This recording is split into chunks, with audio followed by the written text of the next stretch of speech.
My name is Renee Holstead, and earlier today, I sat opposite the two people who brought me into this world, watching them attempt to erase me. We were positioned 6 feet apart in courtroom 14B. The fluorescent lights hummed overhead, harsh and clinical. The bailiff announced the case, and my parents, Graham and Diane, took their seats at the plaintiff's table beside their attorney, flawless, inscrutable. At the defense table, there was only me, accompanied by the sharp echo of my heels against the marble floor. They claimed I was a liar, that I had stolen the identity of a fallen service member, that I falsified records, deceived clinicians, and accepted benefits that were never mine to claim. Their attorney delivered each accusation with polished indignation. No photographs in uniform. No these cheripapas. No witness willing to verify that I had ever served. He spoke my name as though it were forged currency. I folded my hands in my lap and let the accusations strike and dissipate. The uniform wasn't on my body. It was folded carefully in a cedar chest at home, but my skin still remembered its weight. The grit of Kandahar between my teeth. The metallic tang of blood. The tremble in a medic's voice when I took over compressions and forced myself not to look at the face beneath my hands. They read my silence as guilt. At last, the judge leaned forward. She was small and self-possessed, her gaze steady behind thin-framed glasses. "Miss Holstead," she said quietly, too softly for the microphones to capture. "Look at me." I raised my eyes. Something shifted in her expression, recognition breaking through like light beneath ice. "Counsel," she said then, her voice carrying clearly across the room, "we'll take a brief recess." My mother's pearls stilled. My father's jaw tightened.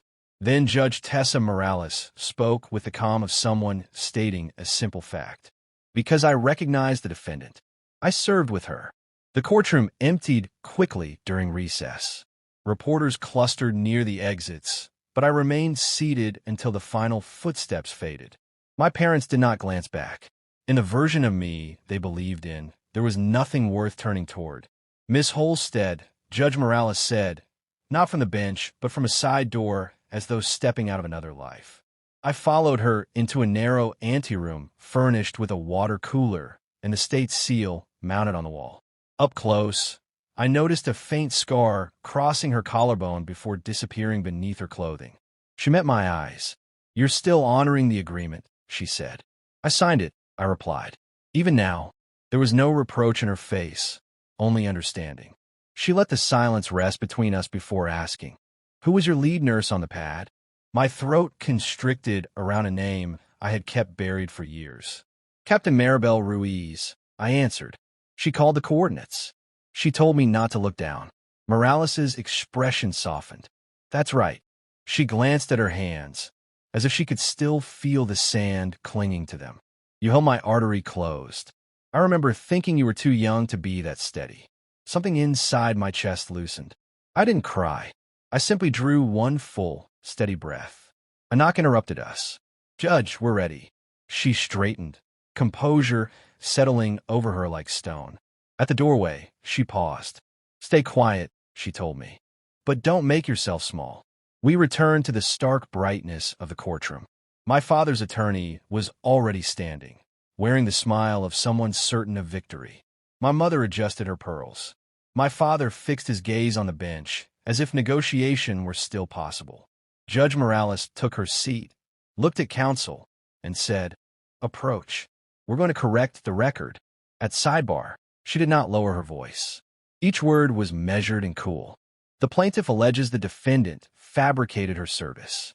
Her records were placed under non-disclosure for a provisional joint task force. This court will not penalize her for following orders." My father's attorney began arguing fairness and procedure. Morales slid a sealed envelope forward. "Pentagon liaison," she said. "Emergency exception. Limited release." The clerk opened it. Documents were added to the docket. Deployment logs, commendations, a medevac report marked with a redacted route and a call sign. "Doctor." My call sign. The one I had carried for years like a hidden ember. My mother's pearls trembled. My father's hands blanched around his water bottle. Judge Morales addressed the courtroom. "For the record, I served with Miss Holstead in Kandahar. She pulled me from a burning vehicle and maintained pressure until the bleeding stopped. I bear the scar. No one moved. Even the attorneys seemed to forget to breathe. Case dismissed with prejudice, she declared. The gavel struck once. Clear. Final.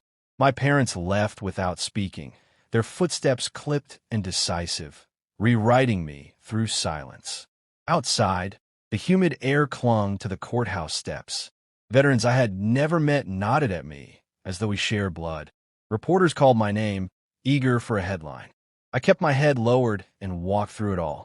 That night, I opened the cedar chest. The uniform, field gloves. A chipped coin Morales had once pressed into my palm, whispering, "Don't let them make you small." I placed it beside the documents and stood at the window until my pulse slowed. They could no longer erase me.